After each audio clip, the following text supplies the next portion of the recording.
الحمد لله رب العالمين والصلاة والسلام على رسوله الأمين أما بعد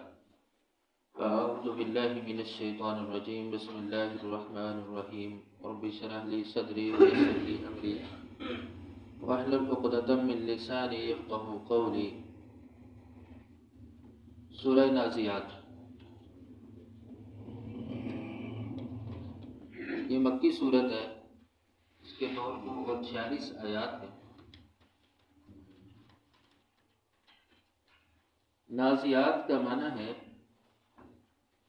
کہ سختی سے کھینچنے والے۔ اس سورہ کی ابتدا میں اللہ تبارک و تعالی نے فرشتوں کی قسمیں کھائی ہیں۔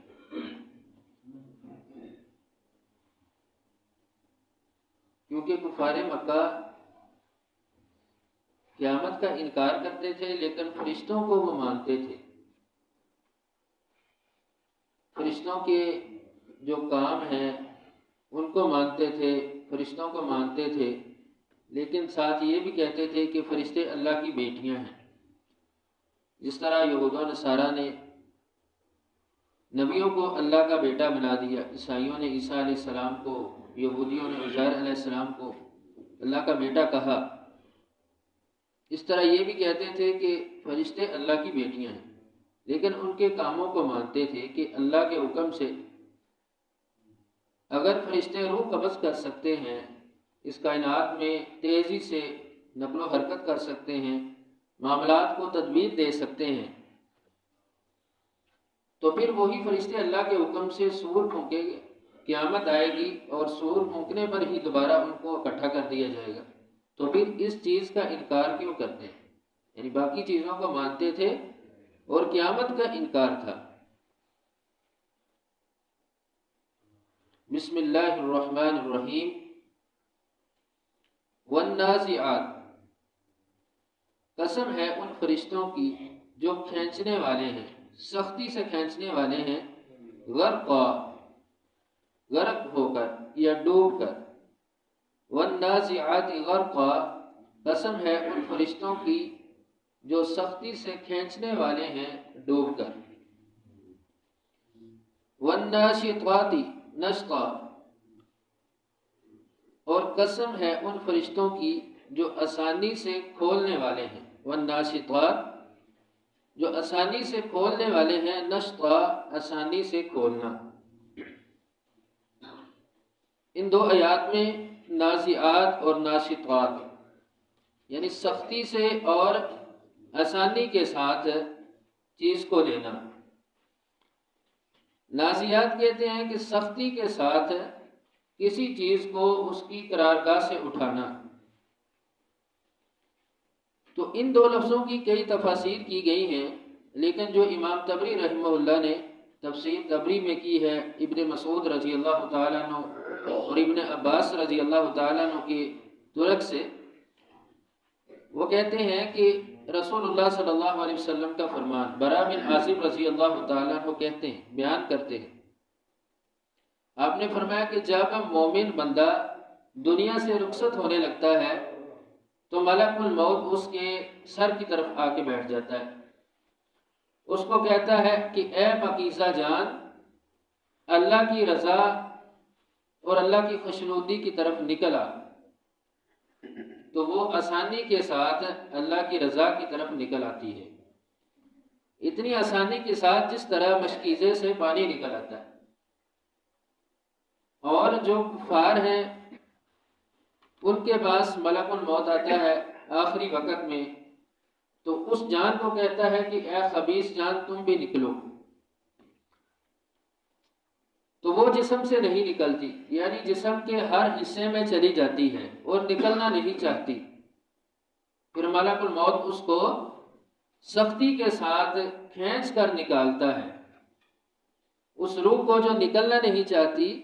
اور وہ کھینچنا اس طرح ہے کہ جس طرح بھیگی ہوئی اونٹ سے گرم سلاخ کو کھینچا جاتا ہے، تو اس طرح اس کی جان نکل جاتی ہے۔ تو نازعات اور ناشطات یہ ہے کہ وہ بد روحیں جو نکلنا نہیں چاہتی تو سختی کے ساتھ ان کو اس طرح کھینچ کے فرشتے نکال لیں گے، اور ناشطات وہ پاکیزہ روح، اس کو نرمی سے کہا جائے گا کہ اللہ کی طرف نکلو، تو وہ بھاگ کر نکل آئے گی۔ تو یہاں پر یہ صرف روح کا معاملہ ہے، لیکن جو ایک بدنی تکلیف ہے وہ گناہگار کے لیے اور فرما بردار کے لیے برابر ہے۔ تفسیر میں یہ بات واضح ہے کہ اس کے لیے وہ برابر ہے، لیکن روح کی تکلیف میں یہ فرق واضح کیا جاتا ہے۔ والسابحات، اور قسم ہے ان فرشتوں کی جو تیزی کرنے والے ہیں، سبحا تیزی کرنا، والسابحات سبحا، یا قسم ہے ان فرشتوں کی جو تیزی سے تیرنے والے ہیں، سبحا تیزی سے تیرنا، فالسابقات بس جو سبقت کرنے والے ہیں، سبقا سبقت کرنے میں، فالسابقات سبقا بس جو آگے بڑھنے والے ہیں آگے بڑھنے میں۔ یہ دو آیات کہ سابحات اور سابقات کہ تیرنے والے، سبح یسبح سبحا، سبحا کہتے ہیں کہ تیرنا پانی میں یا ہوا میں تیزی کے ساتھ۔ تو وہ فرشتے جو روح کو نکالتے ہیں تو وہ تیزی کے ساتھ ہوا میں تیرتے ہوئے اللہ کی طرف جائیں گے۔ اور سابقات آگے بڑھنا، ایک دوسرے سے آگے بڑھتے ہوئے، ایک دوسرے سے آگے نکلتے ہوئے جلدی جلدی اللہ کی طرف وہ پہنچ جائیں گے۔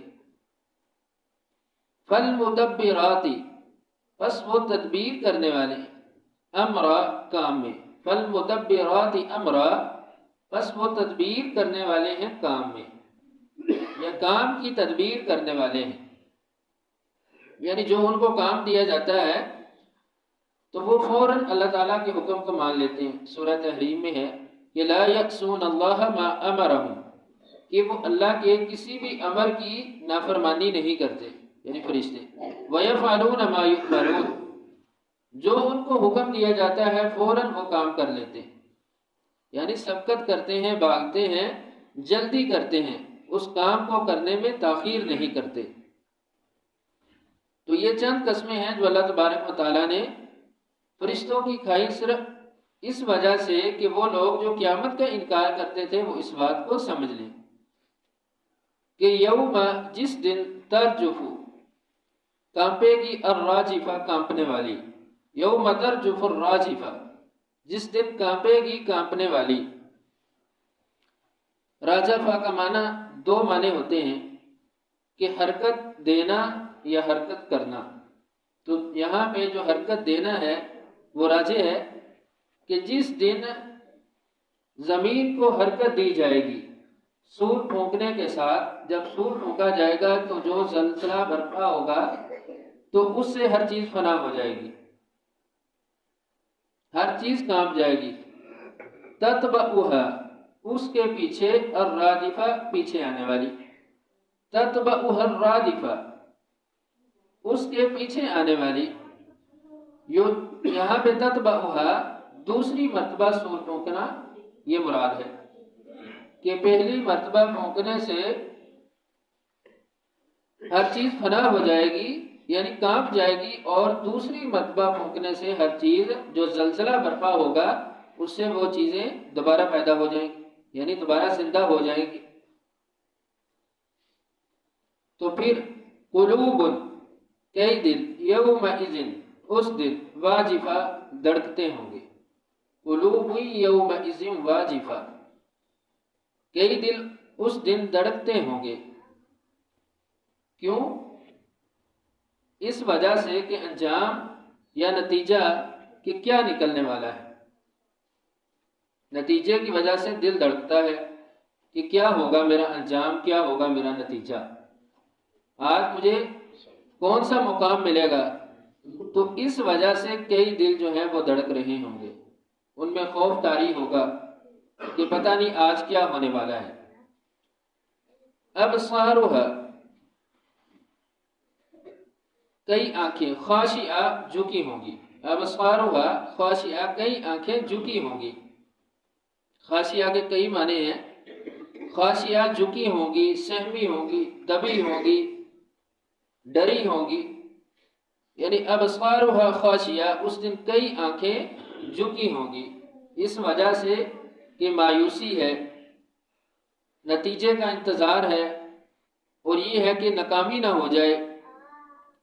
اس ڈر کی وجہ سے وہ جھک جائیں گی، سہم جائیں گی، دب جائیں گی کہ آج کیا ہونے والا ہے۔ تو یہ اللہ تبارک و تعالیٰ نے اس سورہ کا جو ابتدا کی ہے قسم کے ساتھ ہے،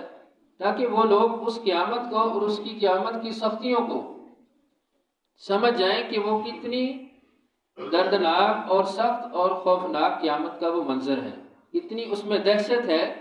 کہ اس دن ہر چیز سہم جائے گی، ڈر جائے گی، کانپ جائے گی، صرف اپنے انجام کو لے کر، اپنے نتیجے کو لے کر کہ آج میرے ساتھ کیا ہونے والا ہے۔ تو اللہ تبارک و تعالی ہم سب کا انجام اچھا فرمائے۔ سبحان ربک رب العزت عما یصفون وسلام علی المرسلین والحمد للہ رب العالمین۔